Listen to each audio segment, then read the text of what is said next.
ভাসে। যদি এইখানে দাঁড়াতে পারেন তাহলে বলবো মতুয়া আমার যেখানে ভালো লাগে। যদি আপনাদের মনে হয় সেই জায়গাটা দেখবেন, আমি যেটাকে সব থেকে বেশি ভালোবাসি সেইটাই হচ্ছে প্রকৃত হরিগুরু চাঁদের দর্শন। সেই দর্শন কি? সেই দর্শন হলো নিজ হিতে কর্ম করে তারে বলে কাম। নিজের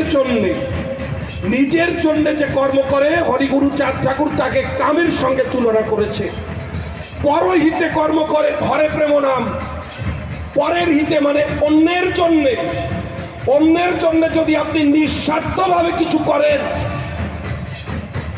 তাহলেই আপনি প্রকৃত মধু। আপনি ভাবছেন নাকি যে আপনি শুধু মাতাম দেবেন, আপনি শুধু খিচুড়ি খাবেন, আপনি শুধু হরিনাম করবেন চলে যাবেন?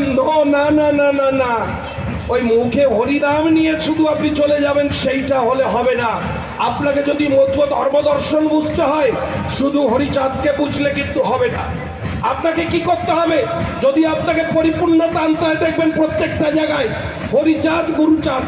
হরিগুরু চাঁদকে যখন আপনি একটা জায়গায় আনবেন তখনই এর মূল দর্শন কিন্তু আপনি পাবেন, মূল জায়গাটা তখন খুঁজে পাবেন।